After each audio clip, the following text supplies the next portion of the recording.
Jekka everyone, my name's Kirsty from Eco Explorers. I join you today from Birrarung Park in Templestowe Lower. It's an absolutely magical place to be today.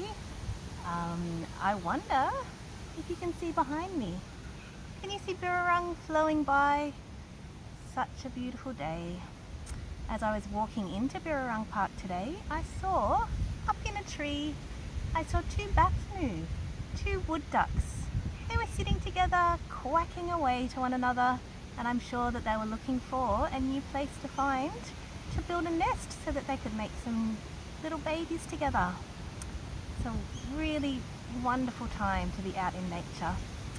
As I was walking along, feeling really thankful for the beautiful place that I was in, I began to think about the traditional custodians of the land that I'm on today, and that's the Wurundjeri people of the Kulin Nation. So when I'm feeling thankful, I like to pay my respects to them, to their elders, past, present and emerging. Without their care, without their traditions, without their teachings, we wouldn't be able to enjoy such a magical place like this. So I'm very, very thankful to the Wurundjeri people. Now, the reason why I've come here today is to share with you one of my absolute most favourite books. I wonder if you've heard it. This book is called Wilam, a Birrarung story. And that's partially the reason why I've come here today to read it to you from the banks of Birrarung. And Wilam is a Wurundjeri word for home. It's written by Aunty Murphy and Andrew Kelly with illustrations by Lisa Kennedy. So I'm going to read it to you now. Wilam, a Birrarung story.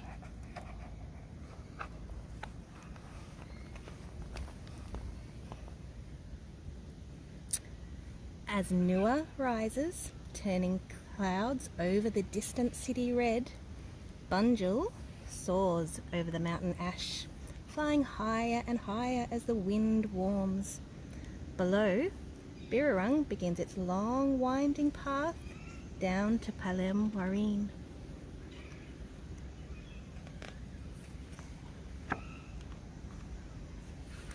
Deep in the Yarra, Wallet comes home to sleep in a bark-lined nest inside a hollow tree. Parnman falls on Jerang, flows down Wirrip and soaks into Yermanine Beak.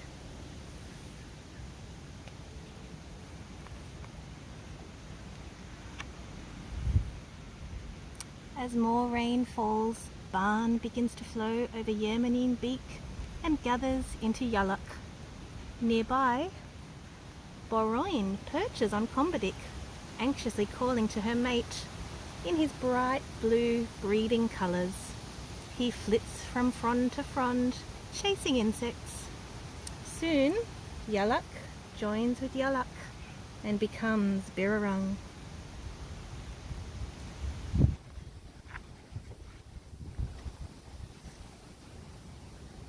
Yangai fly down the valley with great, slow, flapping wings, searching for the pines planted where Birrarung has been dammed. Pine cones are rich with seed.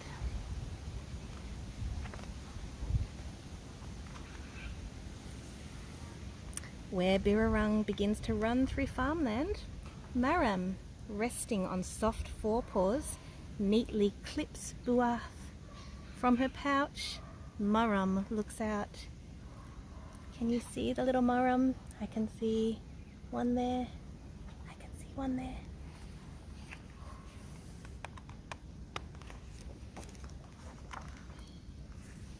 Hidden behind the tangled roots in the banks of the Birrarung, Dulai Warung lies in her burrow, curled around newly hatched babies. How many babies does she have? Can you see?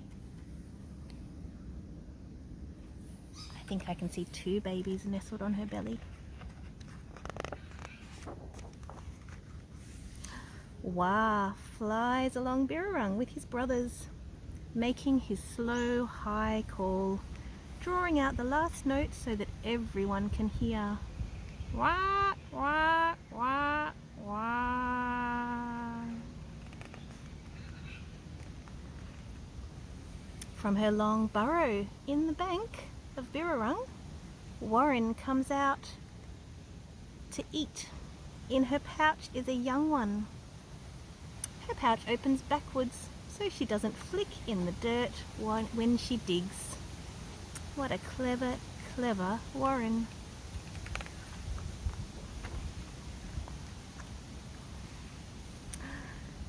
Tajeri sleeps snuggled in a nesting box. Fixed to a garang, he dreams of gliding from tree to tree, of sweet nectar and tasty insects. Can you see Tajeri spreading out his arms to fly? I wonder if you've ever seen any nesting boxes fixed up high in the trees.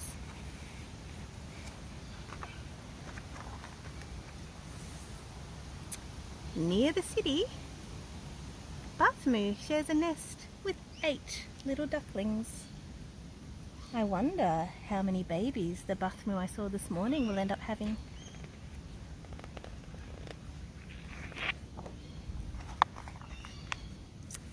In the evening light, Bogon scurries along the edge of Birrarung looking for dinner, maybe even a tasty fish or two. Drips fall from his waterproof fur. He flicks his thick, white-tipped tail. Can you see Bogon?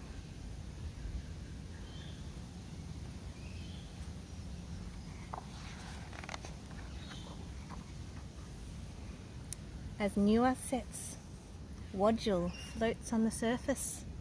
Ready to dive, she watches carefully for the silvery flicker of a school of anchovies so she can surprise with a scoop of her huge bill. Sharp-eyed Bunjil soars overhead, watching everything spread out beneath him. Fresh water, which began its journey as Panmin, falling on Jerang, mixes into Palem Wareen. Birrarung is Warren to many. That's the end of the story. At the end of the book there's lots of beautiful information about all of the wonderful language that you'll hear throughout the story. I'm going to leave you now. Thank you so much for coming and joining me today, and I really can't wait to see some of you again soon. Hope you have a beautiful day. Okay, bye bye for now.